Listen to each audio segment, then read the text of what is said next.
Olá, pessoal. Então, vou aproveitar aqui esse momento para falar um pouquinho para vocês sobre equações diferenciais de segunda ordem homogênea de coeficientes constantes. Então, qual seria o modelo de equações diferenciais de segunda ordem de coeficientes constantes? Seria, por exemplo, y duas linhas mais y' mais y igual a zero. Então, eu teria uma derivada segunda, uma derivada primeira, uma função igual a zero. Quando isso acontece, nós temos que buscar uma equação característica associada a essa DO.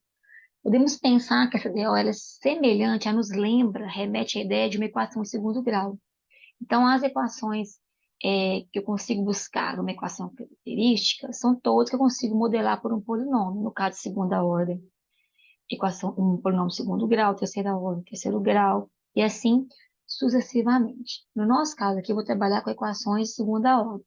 Então, vai me dar equações características de segundo grau. Essa equação característica, eu vou associar uma outra variável, fazer uma mudança de variável. Então, eu vou ter que a variável lambda, duas linhas, ou seja, lambda ao segundo grau, mais lambda, primeiro grau aqui, mais, qual é o coeficiente aqui? Ó, é 1. Então, eu tenho um lambda do segundo grau, um lambda do primeiro grau e um termo independente, igual a zero. E eu resolvo a equação de segundo grau. Se isso acontecer, que situações que eu posso ter?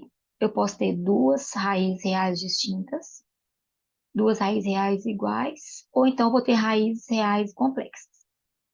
Se eu tenho raízes reais distintas, quer dizer que eu vou ter um x' diferente de x duas linhas. Vou ter o x1 e o x2. Então, a minha solução geral, y de x, ela vai ser C1 é elevado a lambda 1 vezes x, mais C2 é elevado a lambda 2 vezes x. Se ela poder ter duas raízes reais iguais, então meu x' é igual a x duas linhas. Então, minha solução geral vai ser y de x, que é igual a C1, é elevado a lambda, que eu tenho um só, mais C2, vezes x, vezes é elevado a lambda x. E se eu tiver raízes reais complexas, elas vão ser conjugadas, tá? Quer dizer que meu lambda 1 vai ser igual a A mais BI, e meu lambda 2 vai ser igual a menos BI. Então, portanto, a minha solução geral, y de x, vai ser igual a C1 é elevado a vezes x, vezes cosseno de bx, mais C2, vezes vou pôr à frente, é elevado a x, deixa eu apagar aqui, elevado a x, vezes seno de bx. Então, vamos fazer um exemplo aqui para vocês entenderem. Suponha que, então, a minha equação diferencial,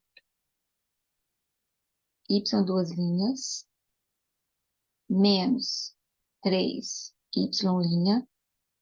mais 2y igual a zero. Fazendo a mudança aqui, então, para lambda. Então, lambda do segundo grau, então, lambda elevado a 2. Aqui eu vou ter menos 3 lambda, mais 2, igual a zero. Então, olha, o coeficiente aqui ó, é 1, então ficou 1 lambda ao quadrado, menos 3, então menos 3 lambda, e termo independente. Resolvendo aqui a equação do segundo grau, delta é igual a b ao quadrado, menos 4 vezes 2 vezes 1, então menos 8, que vai dar 1. Aí o lambda vai ser igual ao contrário de b, mais ou menos raiz de delta sobre 2a. Aí meu lambda vai ficar igual ao contrário de b, então é 3, mais ou menos raiz de 1, que é a delta, sobre 2. Duas raízes reais distintas. Lambda 1 vai ser igual a 2 e lambda 2 vai ser igual a 1.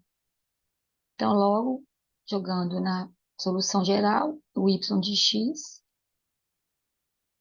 é igual a C1 é elevado a lambda, então 2x, mais C2 é elevado a outro lambda, x. Nesse caso, tanto C1 é elevado a 2x, C2 é elevado a x são soluções da equação diferencial. E também a composição das duas. Então é isso, pessoal.